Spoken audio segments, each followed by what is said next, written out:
지난 시간에 이어서 느부갓네살 왕이 꾸었던 이제 두 번째 꿈에 관한 이야기가 말씀의 배경입니다. 그 두 번째 느부갓네살이 꾼 꿈을 이제 다니엘이 이렇게 무슨 뜻입니다 해석해 주는 것이 이제 사실 그 오늘 말씀의 배경인데요. 지난 시간에 제가 잠깐 설명을 했지만 이 느부갓네살 왕이 꿨던 두 번째 꿈은 첫 번째 꿈과는 좀 다릅니다. 내용도 다르고 그 전달하는 방식도 틀려요. 무엇보다 그 내용이 그렇지 않습니까? 첫 번째 꿈은 이제 앞으로 이 바벨론 제국 이후에 쭉 일어나게 될 미래의 역사에 대해서 자세하게 이렇게 꿈을 꿨다면 이 두 번째 꿈은 이 느부갓네살 왕 개인에게 일어날 앞으로 이제 당신이 앞으로 어떻게 될 것입니다 하는 그런 꿈이에요. 그리고 또 이 꿈의 내용도 아주 간단한 게 여러분 오늘 제가 오늘 제목을 순찰자를 기억하라고 했습니다. 그림이 하나 있는데 큰 나무가 있죠. 요거를 좀 잘 기억하고 계시기 바랍니다. 꿈의 내용도 아주 간단해요. 당신이 지금 아주 큰 나무를 봐서 그 높이는 하늘에 닿았고 그 넓이는 온 땅끝까지 닿을 만큼 그렇게 아주 큰 나무가 됐는데 이게 바로 당신입니다. 근데 어느 날 이걸 하나님이 싹 베어버리실 거라는 그런 꿈을 꿨어요. 그게 해석입니다. 근데 제가 지난 시간을 통해서 계속 말씀드리지만 이번에 이제 바벨론 왕이 꾼 이 두 번째 꿈은 사실은 그 세계 역사에 관한 꿈이 아니고요. 두 번째 꿈은 극히 이제 바벨론 왕, 저 나무를 대표하는 저 바벨론 왕 개인적인 꿈인데요. 굉장히 개인적인 꿈이기 때문에 지난 시간에 제가 뭘 여러분에게 말씀드렸냐면 심지어 바벨론 왕이라고 해도 하나님 앞에서 왕이지만 코람 대오가 필요하다고 그랬어요. 맞죠? 그 기억나세요? 또 하나님께서 바벨론 왕이지만 왕조차도 하나님 앞에 서보는 이 코람 대오를 경험할 수 있게 해주신다. 그렇게 말씀을 드렸는데 그 말씀을 좀 잘 기억해 주시고요. 근데 이 두 번째 꿈의 중요한 게 뭐냐면 이게 아주 특이한 말을 하고 이제 꿈은 굉장히 간단합니다. 큰 나무 하늘까지 닿고 정말 땅에서 땅까지 보니 큰 나무만큼 당신이 영향력도 세지고 파워도 그만큼 세졌습니다. 근데 이걸 하나님이 자르시겠다는 건데 여기서 중요한 게 뭐냐면 그 꿈의 내용은 되게 간단하지만 이 나무를 자르고 이 나무가 커가는 걸 계속 관찰하고 있는 순찰자가 있다고 했어요. 이 오늘 말씀이 아주 특징적이어서 제가 오늘 그 제목을 순찰자를 기억하라 이렇게 말하는데 이 순찰자가 그 NIV에서는 아까 우리 집사님이 읽어주신 대로 그 메신저라고 번역이 됐습니다만은 사실은 이 메신저보다는 이거는 한국말 성경이 더 번역이 잘 됐습니다. 이 메신저보다는 사실 이건 그 watcher, the guider 이런 게 더 맞는 말입니다. 그래서 제가 영어 제목을 He the Watcher 이렇게 쟀어요. 그래서 한국 순찰자라는 건 뭘 이제 보고 있다는 거 아닙니까? 계속 가드하고 있다는 거 아닙니까? 그래서 제가 오늘도 이 순찰자를 기억하라 He the Watch 이렇게 제가 제목을 정했는데요. 오늘 이 두 번째 꿈의 특징이 뭐냐면 첫 번째 꿈같이 무슨 복잡하게 뭐 누구는 누구를 의미하고 누구는 누구를 의미하고 어떤 뭐 동은 뭐를 의미하고 철은 뭐 이런 게 아니라 굉장히 간단하고 심플합니다. 이게 느부갓네살 왕 당신의 운명입니다. 앞으로 이렇게 될 것입니다. 그래서 우리가 꿈의 내용보다는 이 두 번째 꿈을 통해서 우리가 뭘 지적해야 되냐, 뭘 바라봐야 되냐면 이 꿈을 주관하시는 분이 있다는 거예요. 꿈을 이 느부갓네살 왕에게 주신 분이 있다는 거예요. 이 꿈대로 이루어 주시는 분이 있다는 거예요. 그걸 오늘 성경은 뭐라고 하냐면 순찰자라 이렇게 얘기를 합니다. 그래서 이 꿈을 바벨론 왕에게 주시고 이 꿈을 그대로 이루시는 이 순찰자를 통해서 오늘 우리에게 주는 교훈은 무엇일까를 한번 몇 가지로 생각해 보자는 것입니다. 첫 번째 이 순찰자를 통해서 우리 성도들에게 주는 아주 첫 번째 중요한 교훈은 뭐냐면 잘 들으십시오. 성도의 모든 삶을 하나님이 지켜보고 계시다는 겁니다. 이게 첫 번째 그리고 아주 가장 중요한 레슨이에요. 이게 두 번째 바벨론 왕의 꿈을 통해서 오늘 제목이 순찰자를 기억하라고 했는데 순찰자를 기억한다는 것은 뭐냐면 주시는 의미인데요. 이게 우리에게 주신 중요한 의미인데 항상 이 순찰자가 우리 모든 사람의 삶을 자세히 주시하고 있다는 겁니다. 워치하고 있다는 겁니다. 절대로 잊지 마시기 바랍니다. 아까도 여러 번 말씀드렸지만, 지난주에도 말씀드렸지만, 이제 첫 번째 꿈과 두 번째 꿈의 다른 건 뭐냐면, 첫 번째 꿈은 이제 세계의 역사에 관한 것이라면, 두 번째 꿈은 바벨론 왕 개인에 일어날 일이잖아요. 맞죠? 근데 이 바벨론 왕 개인에게 일어날 일을 꾼 꿈이기 때문에 그 꿈을 통해서 바벨론 왕도 코람 대오가 필요하다. 제가 지난주에 몇 번 강조를 드렸습니다. 그 코람 대오를 경험할 수 있게 해주신다. 이렇게 몇 번을 드렸는데 하나님 앞에 서볼 수 있는 기회를 주신다 그랬는데, 자, 그럼 여러분 다시 한번 제가 복습 한번 해볼게요. 코람 대오라는 게 뭡니까? 할렐루야. 우리 저기 수잔 선생님은 하나님 앞에 서나 딱 말로 하는데 대녀는 여전히 또 쓰는 중이 있는데 맞습니다. 하나님 앞에 서보는 게 코람 대오거든요. 근데 우리가 그러잖아요. 제가 목사지만 내가 하나님 앞에 항상 서 있는 것 같지만 사실은 내가 하나님 앞에 서 있는 게 아니라 사람 앞에 서 있을 수가 있어요. 때로는 사람 앞에 서 있는 것 같은데 진짜 하나님이 보시기엔 하나님 앞에 서 있는 사람이 있어요. 그렇죠? 겉으로는 굉장히 거룩해 보이는데 나중에 보면 이게 하나님 앞에 서 있는 게 아니라 인간들 보기 위해 그런 사람들이 있어요. 그래서 우리가 하나님 앞에 누구든 심지어 바벨론 왕이라도 항상 하나님 앞에 서봐야 될 필요가 있다. 제가 이렇게 코람 대오를 말씀드렸는데 이 하나님 앞에 항상 우리가 서봐야 되는데 오늘 이 두 번째 꿈을 통해서 우리에게 주시는 메시지는 뭐냐면 내가 하나님 앞에 서 있는지 사람 앞에 서 있는지 사람 앞에 서 있던 하나님 앞에 서 있던 어떤 상황이든 다른 사람은 몰라도 순찰자는 알고 있다는 거예요. 내가 하나님 앞에 서 있을 때도 순찰자는 보고 있어요. 반면에 내가 사람 앞에 서 있을 때도 다른 사람은 모르지만 순찰자는 보고 있습니다. 이게 굉장히 중요한 겁니다. 왜냐하면 성도의 삶에는 언제나 순찰자가 있는데요.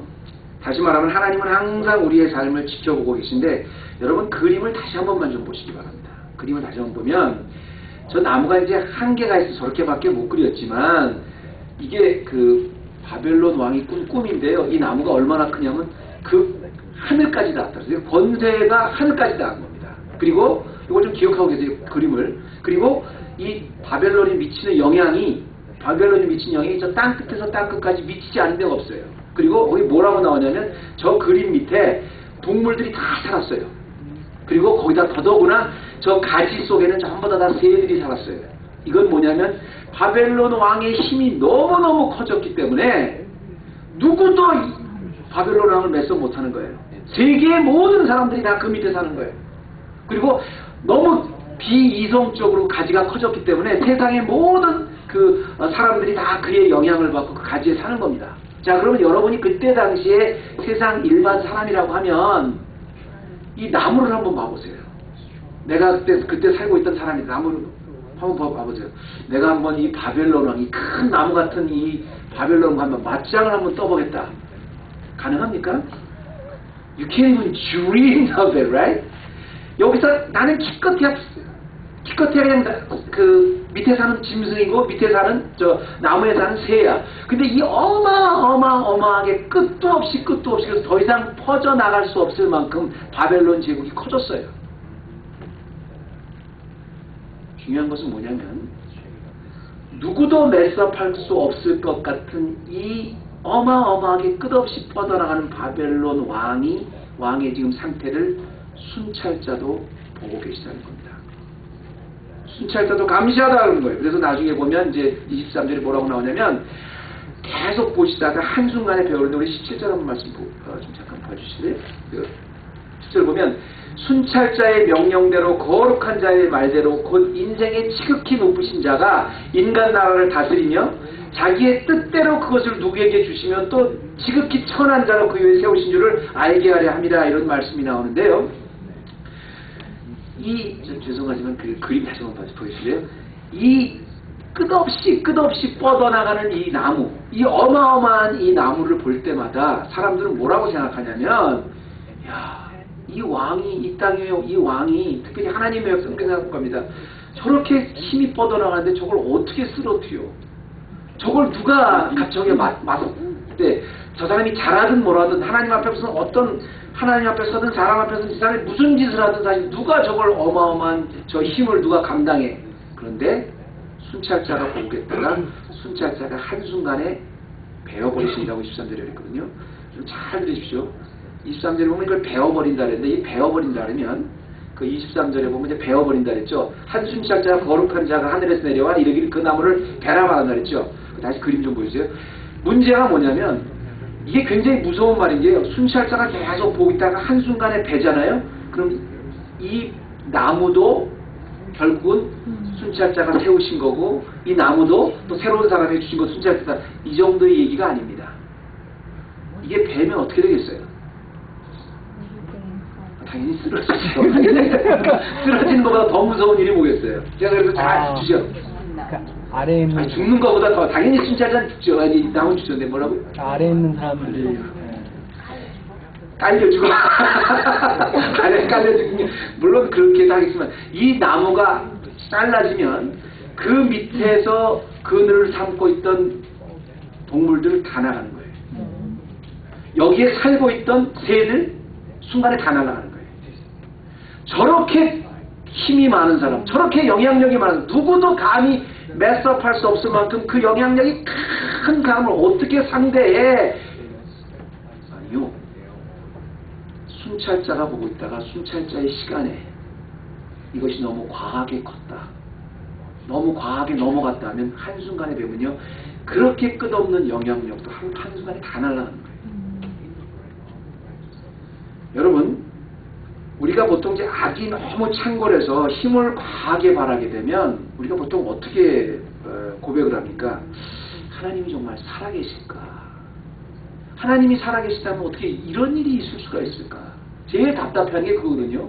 아니, 하나님 도대체 언제까지 이렇게 불의를 그대로 목도하십니까? 이런 불공평한 세상의 일을 언제까지 하나님이 폐하를 계속 두십니까? 그야말로 하박국 선지자가 드렸던 그 기도를 똑같이 드리지 않습니까? 답답하니까. 하나님이 정말 살아계신가? 근데 오늘 말씀을 보면 그렇지 않다는 거예요. 우리 눈에 보이지 않아서 그렇지, 내가 보는 저 불이, 하나님, 내가 보는 이 말도 안 되는 이 세상의 상황, 순찰자도 똑같이 지켜보고 있습니다. 그리고 그의 악의 영향력이 얼마나 커졌든지, 그 권세가 얼마나 높아졌든지, 얼마나 그 힘이 무시무시했든지 상관없이 하나님의 시간이 되면 한순간에 in his time 잘라버리시죠. 그리고 그 영향력을 그러면 그 영향력이 그래도 부자가 망하면 3대가 있던, 아니요. 그 순간에 다 날아가요. 믿음장이라고 알고 있는 히브리서 11장에 보면 뭐라고 나오냐면, 믿음이 없이는 하나님을 기쁘게 못한다 그랬어요. 여러분, 하나님을 기쁘시게 하려면 믿음이 있어야 돼. 그럼 믿음이 뭐냐? 11장에 바로 이렇게 나옵니다. 믿음이 없이는 하나님을 기쁘시게 할 수 없으니 하나님 앞에 나가는 자는 그가 계신 것과, 그 다음이 더 중요합니다. 그가 계신 것과 그가 자기를 믿는 자들에게 상 주심임을 믿어야 할지냐 그랬어요.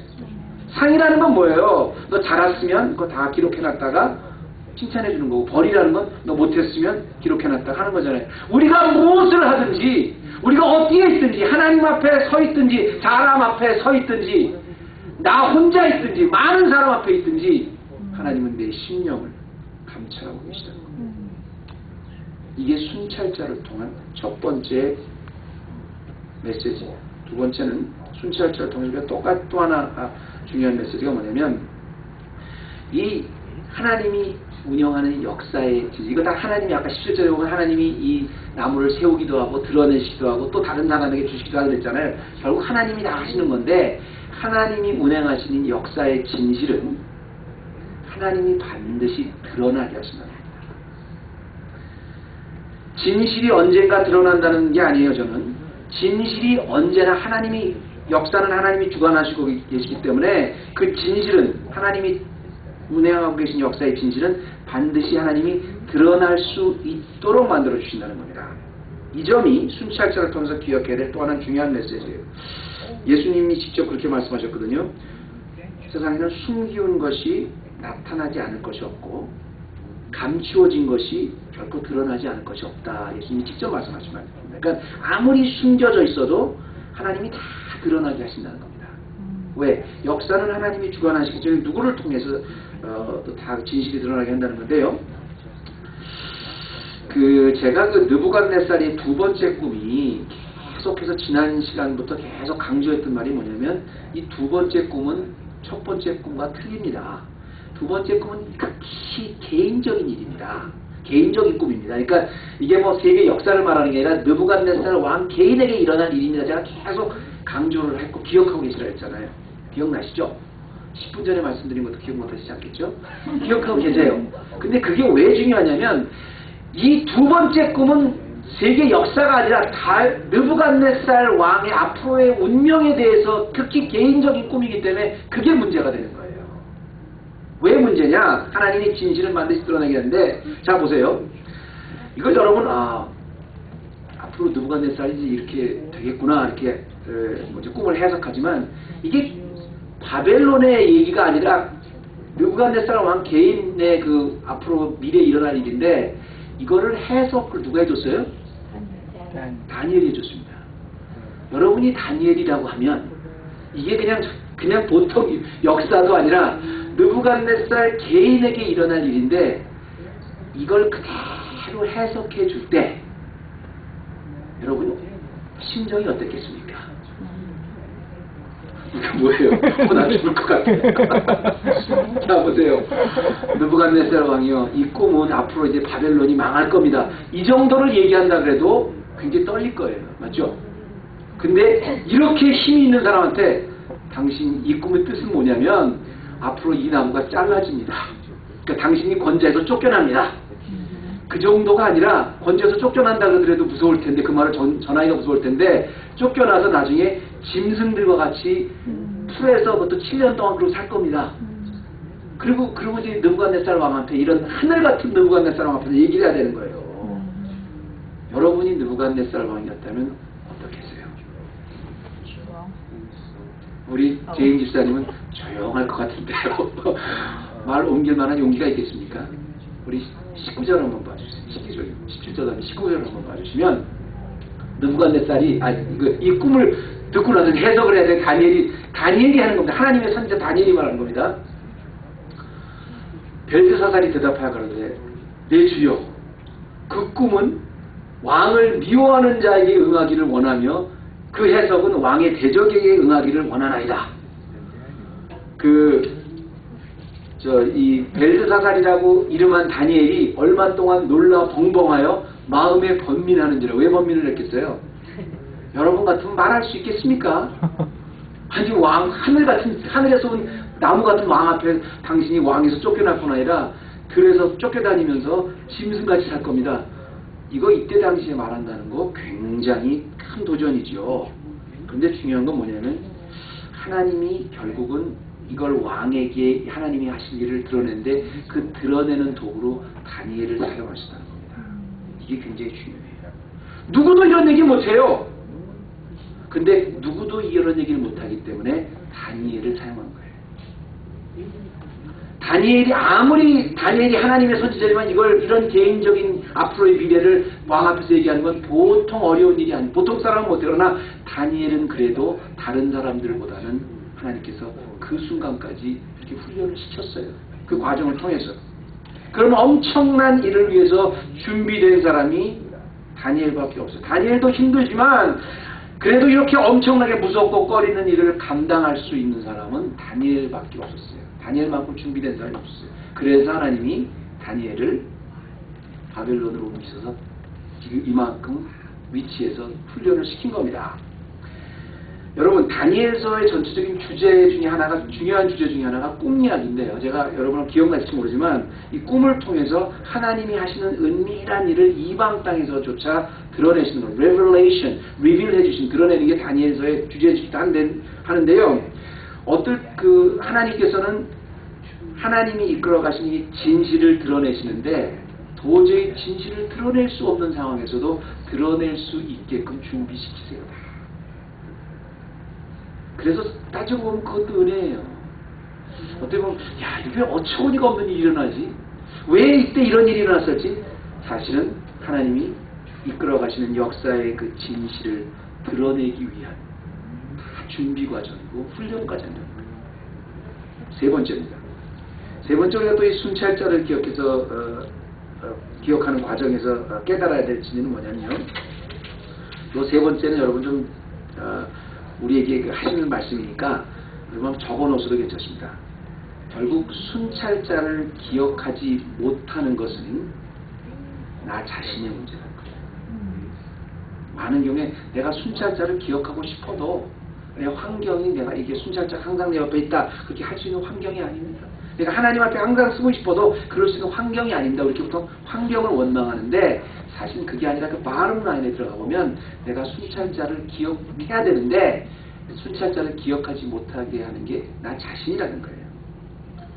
여러분 오늘 그 우리 말씀을 쭉 읽으면서 지난 몇 주간 동안 이 느부갓네살 왕의 행동을 보면 조금 이상한 점이 있습니다. 이상한 것보다는 조금 안타까운 점이 있죠. 왜냐하면 이 느부갓네살 왕이 애써 하나님을 모른 척한다는 거예요. 느부갓네살 왕이 순찰자를 기억할 수 있는 충분한 경험이 있는데 일부러 기억 못하는 척한다는 거예요. 무슨 말이냐면 첫 번째 꿈을 통해서 하나님이 누군가 알았습니다. 앞으로의 미래의 역사를 다 하나님이 보여주셨어요. 이 진실의 순간이 다가오는 걸 느부갓네살 왕도 알았습니다. 그래서 아무도 해석을 못하는데 다니엘 너의 하나님은 정말 대단한 하나님이다. 그래서 오늘도 너의 안에는 내 신들의 영이 있느니라 이렇게 하고 바로 이렇게 요 18절에 보면 말을 하지 않습니까? 거룩한 신들의 영이 내 안에 있느니라. 첫 번째 꿈을 해석한 것처럼 오늘도 이 진실을 드러낼 수 있는 사람은 바로 네 안에 계신 그 하나님밖에 없다. 이거 알았어요. 또 아까 우리 집사님 우리 애니얼 또 이렇게 같이 간증해 준 것처럼 또 우리 집사님이 말씀하신 것처럼 큰 용광로 안에서까지 살려주시는 모습을 보고 하나님만이 자기가 범접할 수 없는 하나님인 걸 알았어요.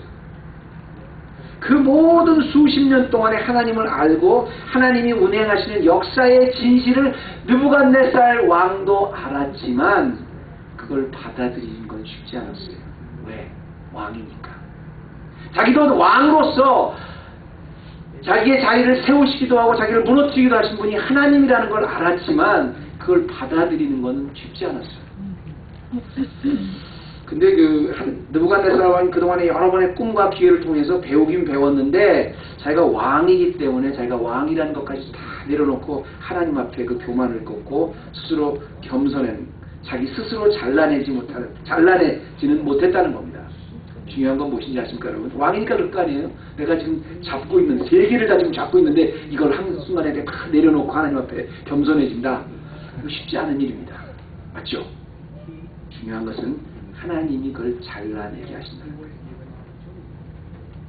하나님이 바벨론 왕의 교만을 직접 스스로 못하니까 잘라내시는데요. 이 꿈을 통해서 하나님이 잘라내시는 명도 참 너무너무 대단하고 놀라운 일이 나와요. 뭐냐면 보세요. 우리 23절에 보면 아까 말씀드린 것처럼 그렇게 큰 날 왕이 보신 즉 한 순찰자가 한 거룩한 자가 하늘에서 내려와서 이르기를 그 나무를 베라 이렇게 나오니까 어떻게 되겠어요? 그냥 사실 그렇게 큰 나무였었는데 누구도 대적할 수 없는 나무였는데 순찰자가 와서 그 시간이 되니까 베라 한순간에 베니까 갖고 있던 영향력이 다 날아갔잖아요. 그러면 당연히 그 왕은 왕권에서 쫓겨난 겁니다. 엄청난 일입니다. 그럼 되잖아요. 근데 그렇게 끝내지 않아요. 하나님 뭐라 그러시냐면 그 뿌리의 그루터기는 땅에 남겨두고 철과 노출도 뿌리를 뽑으라는 게 아닙니다. 그냥 뿌리는 그대로 두는 거예요. 이건 제가 조금 이따가 설명하겠습니다. 무슨 뜻인지. 뿌리를 그냥 두고 그걸 철로 그냥 단단히 메어놓으라는 거예요. 그러니까 밑에 뿌리는 그대로 있는 거예요. 그리고 움직이지 못하게 뿌리는 당겨놓고 문제는 뭐냐면 그것을 들 정적 가운데 있게 하라. 그것이 하늘에 이스려졌고 또 들짐승으로 더불어 그 분량을 같이 하며 7대를 지나리라. 그러니까 큰 나무와 같은 왕에서 쫓겨나서 평범한 사람으로 산다 해도 엄청난 일일 겁니다. 왕으로 사는 사람이 평생 한번 여러분 평민으로 산다고 생각해 보세요. 그것도 엄청난 일일 텐데 왕에서 밀어내실 뿐 아니라 그 왕권에서 쫓겨나서 들에서 사는데 사람들 평민 중에서도 가장 낮은 그야말로 가장 그 월스트한 상황에서 짐승들 소와 같이 그렇게 살게 하신다 했어요. 그것도 얼마 동안? 7대니까 7년을 말하는 겁니다. 7년 동안 그렇게 산다 그러셨어요.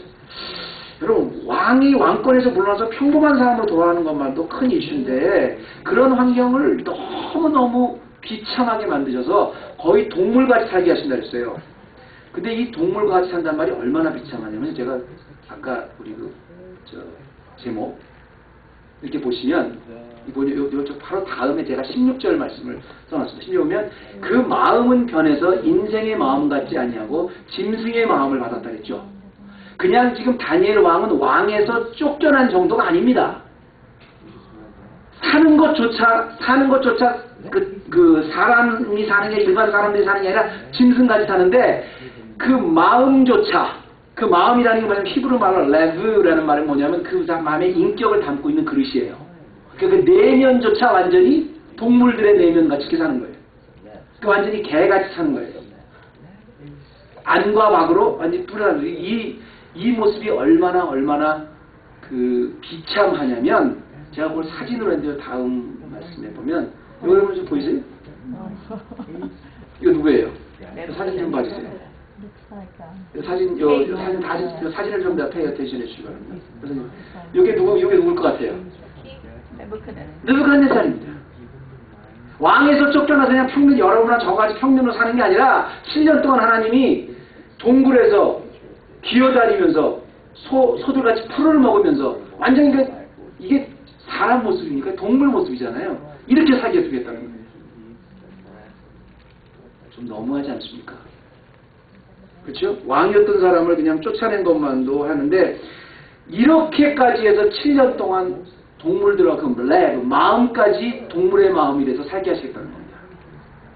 중요한 건 여러분 뭔지 아세요? 성경이 말하는 건 뭐냐면 7년 동안 이 정도까지 낮춰야 왕이 버리지 못했던 그 교만이 꺾여진다는 거예요. 하나님 앞에 설 수 있는 코람 배우가 이 정도 위치에 됐을 때 할 수 있다는 거예요. 이게 성경이 말하는 순찰 자를 기억하는 세 번째 교훈입니다. 느부갓네살 왕은 계속 말씀드리지만 첫 번째 꿈을 통해서 미래에 닥쳐올 환경을 알았어요. 두 번째 자기가 여러 번 그 하나님의 용광로의 사건을 통해서도 하나님만이 자기가 무릎을 꿇어야 되고 거기에 겸손해져야 되는 사람을 알고 코람 배우를 자기가 해야 한다는 걸 알았어요. 그런데도 그걸 받아들이고 믿음으로 고백하지 못했습니다. 왜? 왕이라는 그 자존심, 교만, 죄성. 근데 하나님께서 왕에서 쫓아내시고 이 정도로 7년을 살게 하시니까 그때야 깨달았어요. 더 중요한 건 뭔지 아십니까? 바로 이 느부갓네살 왕을 통해서 이렇게 낮추시는 이 모습을 통해서 사실은 우리가 남의 얘기가 아닙니다. 내가 성도라고 해도요. 내가 갖고 있는 나의 교만, 나의 죄의 파워가 얼마나 세냐면 내가 갖고 있는 것을 완전히 내려놓는 이것은요. 주권 앞에 겸손하지 못한 하나님이 이 정도까지 하면 넓히시는 거예요. 이게 그렇게 죄가 이렇게 무서운 거예요. 그걸 꺾고 다시 세우는 과정이 이렇게 힘든 거예요. 내가 왕이기 때문에 못합니다.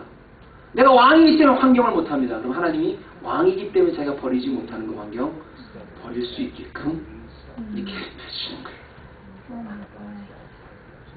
제가 늘 얘기하지만 성도들에게 늘 얘기하는 거냐면 맞기 전에 하나님이 낮추셔야 된다.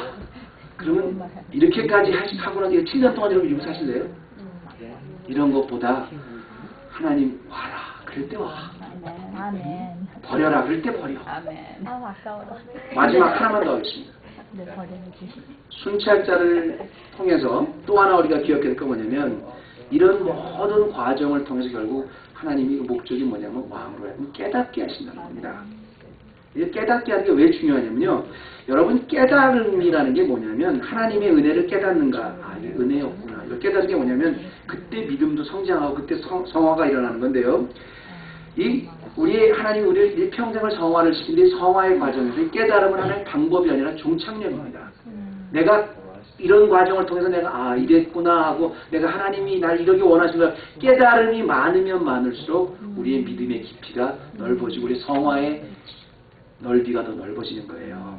그리고 그 깨달음 과정을 통해서 깨닫기 전에 너무 나를 아프게 하시는 그 아픔의 강도가 세면 셀수록 내가 더 많이 깨닫게 되고 더 많이 깨달을수록 하나님이 원하시는 성화, 하나님이 원하시는 인물, 하나님이 기뻐하시는 인물로 더 가까워지는 거예요. 자, 이 순찰자의 예언을 통해서 중요한 게 뭐냐면 결국은 이 바벨론 왕조차도 세우시기도 하지만 또 이렇게 낮추시기도 할 통해서 결국은 왕도 깨닫게 해주셔서 더 성장하는 그러셨는데요. 23절 계속 볼까요?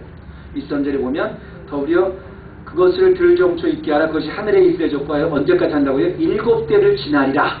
7 times까지. 여기는 약간 신학적인 좀 그 논쟁이 있습니다. 근데 7년이라고 보시려도 무난합니다. 그러니까 7년 동안 이런 과정을 통해서 결국은 이제 24절 왕이여 그 해석을 쭉 이렇게 그 해석을 하지 않습니까? 그런데 25절에 자기의 뜻대로 그것을 누구에게든지 주시는 줄을 왕으로 할 경우 알게 하실 겁니다.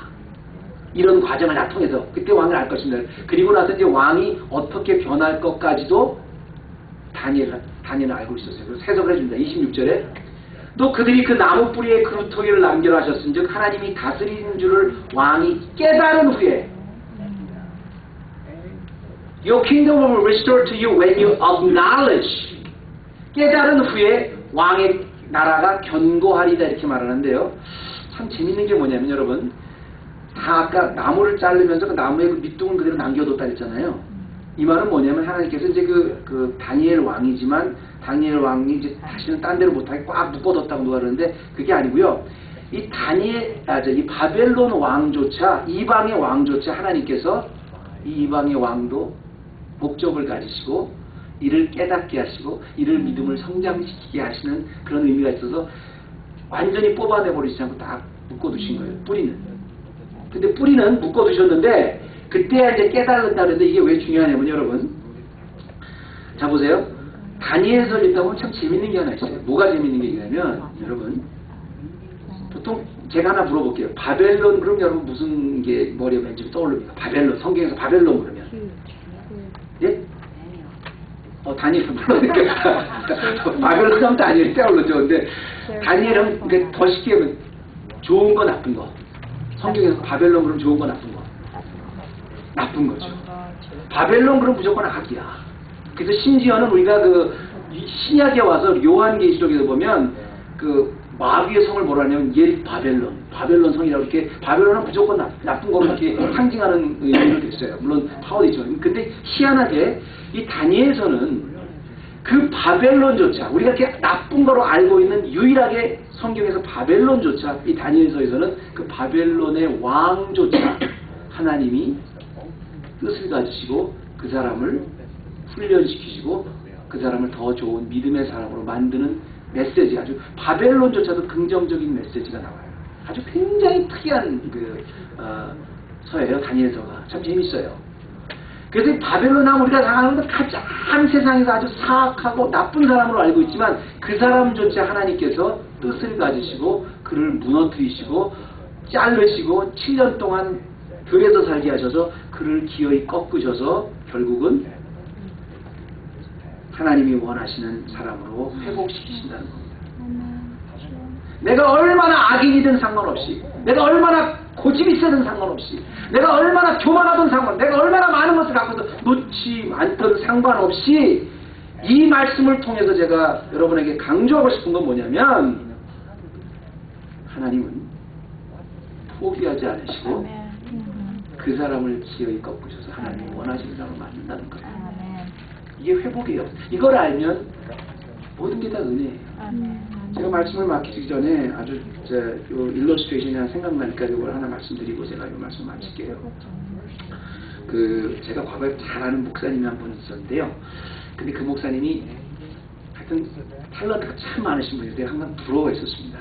뭐든지 하여튼 다 잘했어요. 내가 저분같이 내가 음악을 잘했으면 저분같이 내가 좀 행정을 좀 잘했으면 저분같이 내가 딱 하나 그분 못하는 게 있어요. 탤런트가 참 없으면 근데 설교를 참 못하세요. 근데 목사님이 너무너무 뭐든지 팔방미신데 설교는 참 못하세요. 근데 그냥 제가 어떻게 감히 설교를 이렇게 뭐 그분이 잘한다 못한다 같은 목사를 평가를 하는데 일단 그 내용은 상관없이 그분이 설교를 했다 하면 참여하는 사람이 좋아요. 다 좋아요 그냥. 그래서 저도 목사인데 보통 목사들은 목사님 설교 좀 얼마나 집중해서 읽어서 뭐 적기도 하고 뭐 이렇게 하지 않습니까? 근데 저도 딱히 설교를 딱 그분의 설교를 들으면 그분이 시작하면 이분이 어디서 시작했고 어디서 끝났고 뭐가 본론이고 뭐 결론인지 하다가 나도 놓쳐요. 그래서 나도 뭐 부분이 끝났대. 그게 이렇게 설교에 대해서 참 희한하게 그 주는 은사가 졸게 만드신 은사가 있으니까 교인들 말에 왜 안 들어가겠습니까? 컴플레인이 나오죠. 근데 컴플레인이 나오니까 그 말이 또 그때 당시에 부교육자 때 담임 목사님 귀에 왜 안 들어가겠어요? 목사님 설교하는데 뭐 교인들이 막 그러니까 목사님이 이제 그분이 제일 시니어리티가 있으셨는데도 목사님 안 계실 때 부목사들이 설교하잖아요. 어느 순간부터는 이분을 설교에서 이분을 제외하셨어요. 너무 컴플레인이 많이 들어오니까 문제가 생겼습니다. 나하고 이제 개인적으로 좀 잘 알았는데 나한테 한번 서목사님 우리 담임 목사님은 너무 실망했대. 그랬더니 담임 목사님이 너무 인격이 그렇게밖에 안 되시는 분이 자기가 처음 알았대요. 왜 그러냐 그랬더니 담임 목사님 자기가 설교를 하면 교인들이 너무 은혜를 받으니까 시기가 나서 일부러 자기는 설교를 안 한대. 그리고 어쩜 목사님이 인격이 그렇게 어른이시니 그렇게 하냐고 화가 나신 거예요. 그러니까 자기가 설교했다면 교인들이 다 은혜를 받으니까 담임 목사님이 시기가 나서 자기는 설교를 안 시킨다는 거예요. 이럴 수가 있네. 근데 제가요, 근데 참 괴롭더라고요. 맞아, 그렇죠. 목사님 그런 게 아니고 이렇게 바른 대로 말씀을 드리기도 그렇고 또 그분하고 맞지 않고 있어서 참 진짜 그렇네요. 우리가 인격 있어요. 그렇게 말하기도 참 괴롭더라고요. 그래서 제가 가만히 있었는데 마침 어떤 목사님이 그 말씀을 다 듣고 있다가 아주 블런트하게 말씀하셨어요. 그게 무슨 소리입니까? 담임 목사님도 솔직히 안 계실 때 설교를 할 만한 사람, 감당할 만한 사람을 시키는 거죠. 다르게 얘기를 했어요. 블런트하게. 그래서 그분이 굉장히 상처를 받을 줄 알았거든요. 뜻밖의 그 말을 듣자마자 이분이 반응이요. 그대로 또 받아들이지. 그러면서 글쎄 그러니까 내가 설교를 못하면 그런 인격이 좋은 목사일수록 그렇게 설교를 못한 사람을 자꾸 세워서 그 후배들을 자꾸 할 수 있게 훈련을 시켜야지. 근데 안 하면 어떡하냐고 또 그렇게 말씀하시더라고요. 그건 뭐예요? 이분도 다 알고 있다는 거예요. 알고 있다는 거예요. 근데 다만 자기가 그렇게 내가 왜 이렇게 설교를 못할까 봐 이렇게 막 고민을 하면 자기 스스로에게 더 헐트가 될까 봐 그렇게 위안을 받으셨는지 모르겠어요. 제가 왜 여러분한테 이런 말씀을 드리냐면 여러분이 꼭 설교뿐 아닙니다. 성도로서 모든 삶 하나하나, 행동 하나하나를 할 때마다 여러분이 아니라 주위에서 다 여러분이 하는 걸 봅니다. 그리고 평가를 합니다. 그리고 여러분이 모든 사람들이 주위에서 하는 여러분에 대한 평가를 여러분만 모를 때도 있고 또 여러분이 알고 있다고 여러분만 알고 다른 사람, 모든 사람 모를 때가 있어요. 그럼 여러분이 모든 그 평가를 정확히 알든 모르든 전혀 상관없어요. 내가 예를 들어서 다른 사람이 그 말을 욕한다, 나 이런 걸 잘못 평가한다 그래도 그걸 지혜롭게 받아도 제가 발전시킬 수도 있어요. 또 다른 사람들이 다 나를 막 이렇게 프레이즈를 하지만 실제는 그렇지 않다 그래도 여러분이 이건 내가 믿으면 안 돼. 내가 나를 지켜야지 할 수 있어요. 얼마든지 할 수 있어요. 다만 여러분이 하는 모든 행동 하나하나, 성도가 살아가는 모든 행동 하나하나를 주위에만 평가하는 게 아닙니다. 순찰자도 함께 보고 순찰자도 평가하고 있다는 거예요. 근데 순찰자의 평가는 차원이 다른 겁니다, 여러분.